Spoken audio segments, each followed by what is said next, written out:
ప్రభుత్వం అంటే ఎలా ఉండాలి? నాయకుడు అంటే ఎలా ఉండాలి? అంటే ఇదిగో ఇలా ఉండాలి అని ఈరోజు రాష్ట్రం మొత్తం కూడా మాట్లాడుకునే విధంగా కూటమి ప్రభుత్వం అయితే పరిపాలన చేస్తుంది. ముఖ్యంగా ముఖ్యమంత్రిగా బాధ్యతలు స్వీకరించినటువంటి చంద్రబాబు గారు తీసుకుంటున్నటువంటి అనేక నిర్ణయాల పట్ల ప్రజలు హర్షం వ్యక్తం చేస్తున్నారు. సాధారణంగా జగన్మోహన్ రెడ్డి దారుణ పరాజయంలో ఆయన ఇచ్చినటువంటి అబద్ధపు హామీలు కూడా ప్రధానంగా ఉన్నాయి. సిపిఎస్ రాజు దగ్గర మొదలు పెడితే జనవరి 1వ తారీఖున ఉద్యోగ క్యాలెండర్ మొదలు పెడితే 2.5 లక్షల ఉద్యోగాల దగ్గర మొదలు పెడితే అనేక హామీలు ఉన్నాయి. జగన్మోహన్ రెడ్డి చేస్తాను అని చెప్పి చేయకుండా తప్పించుకు తిరిగినాయి. సరే, మద్యపాన నిషేధం దగ్గర కూడా చాలా ఉన్నాయి అనుకోండి, 45 ఏళ్ళకే పింఛన్ లాంటివి చాలా ఉన్నాయి. కానీ మరి ఇప్పుడు కూటమి ప్రభుత్వం కూడా కొన్ని హామీలు ఇచ్చి అధికారంలోకి వచ్చింది. మరి మీరు అనొచ్చు, మరి కూటమి ప్రభుత్వం హామీలు నెరవేరుస్తుందా అంటే ఎస్, నెరవేరుస్తుంది. ఇది నేను చెప్తున్న మాట కాదు, రాష్ట్రం మొత్తం చెప్పుకుంటున్నటువంటి మాట. అన్నా క్యాంటీన్లు మన రాష్ట్రాన్ని అన్నపూర్ణగా పేర్కొంటారు. దేశంలోనే అన్నపూర్ణ అంటే ఆంధ్రప్రదేశ్కి పేరున్నటువంటి రాష్ట్రం. ఇలాంటి రాష్ట్రంలో పేదవాడి కడుపు 5 రూపాయలకే నింపాలి అనే ఒక మంచి ఉద్దేశంతో గతంలో అధికారంలో ఉన్న సమయంలో చంద్రబాబు గారు అన్నా క్యాంటీన్స్ తీసుకురావడం జరిగింది. అది అందరికీ తెలిసిన బహిరంగ సత్యమే. మరి జగన్మోహన్ రెడ్డి వచ్చిన తర్వాత దానికి పేరు మార్చి నువ్వు కొనసాగించవచ్చు, మిగిలిన పథకాలు కొనసాగించావు కదా, మరి అలాగే దీన్ని కూడా కొనసాగించవచ్చు. కానీ కొనసాగించాల ఎందుకు? పేదవాడికి 5 రూపాయలకే కడుపు నిండకూడదు, వాడి కడుపు మార్చాలి. ఒక పక్క పని లేకుండా చేయాలి, ఇంకో పక్క 5 రూపాయలకి అన్నం దొరకకూడదు. కానీ ఈరోజు చంద్రబాబు గారు అధికారంలోకి రావడానికి ముందు ప్రతిపక్షంలో అధికారంలోకి వచ్చిన 100 రోజుల్లోపు అన్నా క్యాంటీన్లు తిరిగి ప్రారంభిస్తామని చెప్పారు. 2 నెలల్లో దాదాపుగా 60 రోజుల్లోనే అన్నా క్యాంటీన్లు ప్రారంభానికి శ్రీకారం చుట్టారు. ఈరోజు రాష్ట్ర వ్యాప్తంగా 100 అన్నా క్యాంటీన్లలో భోజనాలు ప్రారంభిస్తున్నారు, 100 అన్నా క్యాంటీన్లు ప్రారంభిస్తున్నారు. ఇది మొదటి దశ.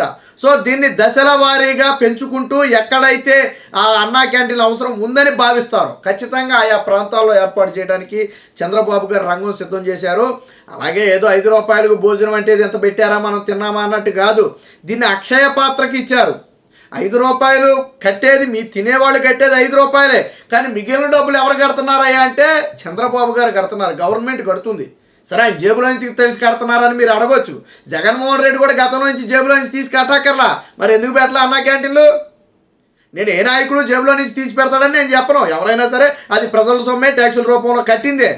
జగన్మోహన్ రెడ్డికి అప్పులు తెచ్చాడు, మళ్ళీ 14 లక్షల కోట్లు అప్పు చేసి ఒక 500 కోట్లు 1000 కోట్లు అన్నా క్యాంటీన్లు కేటాయిస్తే ఆ నిర్వహణ సాగేది ఏడాదికి. కానీ అవి కూడా ఇవ్వలేదు. ఆయన ఉద్దేశం ఇవ్వలేక కాదు, సాక్షి పేపర్ అడ్వర్టైజ్మెంట్కి ఒక 1000 కోట్లు తెప్పావు కదా 5 ఏళ్లలో, మరి ఎందుకు అన్నా క్యాంటీన్లకు పెట్టలా? ఇవ్వలేక కాదు, పేదవాడు కడుపు నిండితే జగన్మోహన్ రెడ్డి చూడలేడు. పేదవాడు ఎప్పుడూ కూడా జగన్మోహన్ రెడ్డి విసిరే ఎంగిలి మిత్రులకు ఆశపడాలన్న కోణంలోనే ఉంటాడు. అందుకనే వాళ్ళకి స్వయం ఉపాధి కల్పించడం కానివ్వండి, వారికి ఉపాధి కల్పించడం కానివ్వండి చేయడు.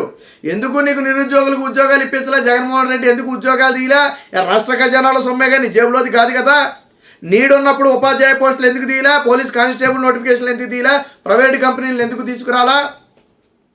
ఎందుకనంటే యువతకు ఉపాధి దొరికితే, వాళ్ళు చైతన్యవంతులైతే జగన్మోహన్ రెడ్డి అవినీతి అక్రమాల గురించి ప్రశ్నిస్తారు. వాళ్ళకు తెలిస్తే 10 మందికి చెబుతారు. అది జగన్మోహన్ రెడ్డికి నచ్చదు. అలా కాకుండా వాళ్ళని సోమరిపోతులాగా చేసేసి, పని లేకుండా చేసేసి, నేనిచ్చే తులమో పొలమోనో, లేదా నేనిచ్చే పథకమో, లేదా నేనిచ్చే రైసు బియ్యంతోనో వాళ్ళు పబ్బం గడుపుకునేటట్టు చేయగలిగితే జగన్మోహన్ రెడ్డిని దేవుళ్లాగా చూస్తారనేది వాళ్ళ ప్రధాన ఉద్దేశం. అందుకని కాళ్ళ మీద పట్టడం నిలబడటం నేర్పలా. కానీ చంద్రబాబు గారు ఏమంటారు? చేపలు పట్టి ఇవ్వటం కాదు, చేపలు పట్టడం వాడికి నేర్పాలా. చేప నువ్వు పట్టిస్తే తినేస్తాడు, రోజు ఇస్తే రోజు తింటాడు సోమరిపోతులాగా. అలా కాకుండా నువ్వు చేపలు పట్టడం నేర్పితే వాడి జీవనోపాధి అది, దాన్ని ఆధారంగా చేసుకుని కుటుంబాన్ని పోషించుకుంటాడు. సో ఈ రెండింటికి, చేప ఇస్తే తినడానికి, మనం చేపలు పట్టడం నేర్చుకోవడానికి చాలా తేడా ఉంది. ఇస్తే తింటే ఆ రోజుతో పోద్ది, పట్టడం నేర్చుకుంటే నీ జీవితం నిలబడుద్ది. అది చంద్రబాబు గారి కాన్సెప్టు. ఈరోజు అన్నా క్యాంటీన్ల ప్రారంభం మీరు కొంతమంది చూడవచ్చు, సోషల్ మీడియాలో వస్తున్నాయి పోస్టులు. అన్నా క్యాంటీన్ల ప్రారంభోత్సవానికి సంబంధించి కొంతమంది వృద్ధులు కన్నీళ్లు కూడా పెట్టుకుంటున్నారు. ఎందుకని? పాపం కరోనా సమయంలో వాళ్ళు పడిన ఇబ్బంది అంతా ఇంత కాదంట. దాని గురించి నిజంగా ఆ రోజు మాకు అన్నా క్యాంటీన్ ఉండుంటే చాలా సంతోషపడేవాళ్ళం. ఈరోజు తిరిగి తీసుకురావడం సంతోషమే.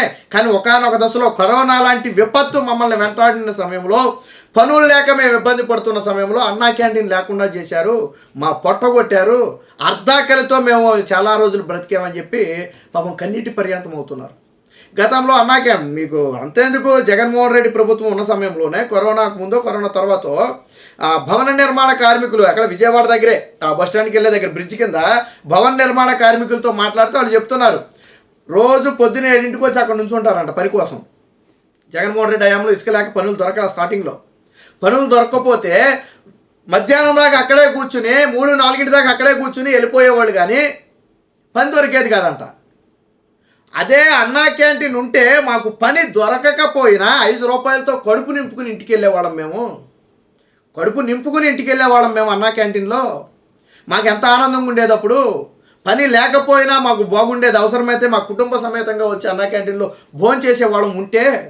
కానీ ఇటు మాకు పని లేకుండా పొట్టగొట్టి ఇటు 5 రూపాయలకి అన్నా క్యాంటీన్ లేకుండా చేసి మాకు తీవ్ర ద్రోహం చేశాడు జగన్మోహన్ రెడ్డి అని ఒక భవన నిర్మాణ కార్మికుడు కన్నీటి పర్యంతం అయ్యాడు.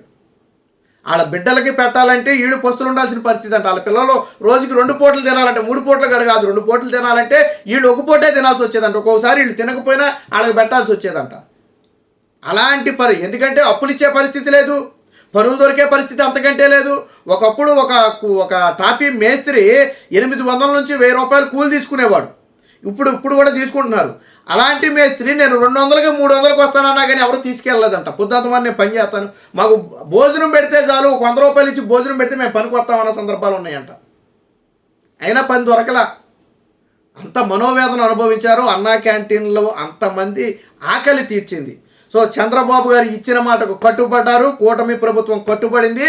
అన్నట్టుగానే ఈరోజు 100 అన్నా క్యాంటీన్లను ఒకేసారి ప్రారంభిస్తూ ఒక సంచలన నిర్ణయం తీసుకున్నారు. అది కూడా 78వ స్వాతంత్ర దినోత్సవ వేడుకల సందర్భంగా ఆగస్టు 15వ తేదీన, అంటే అందరికీ గుర్తుండే విధంగా రాష్ట్ర ప్రజలకు దేశానికి స్వాతంత్రం ఆగస్టు 15 ఎలా అయితే వచ్చిందో రాష్ట్రానికి కూడా ఈరోజు స్వాతంత్రం వచ్చింది. అది కూడా 5 ఏళ్ల తరువాత జగన్మోహన్ రెడ్డి నియంత పాలన తరువాత పూర్తిగా ప్రజలు స్వేచ్ఛా స్వాతంత్రాలు కోల్పోయారు.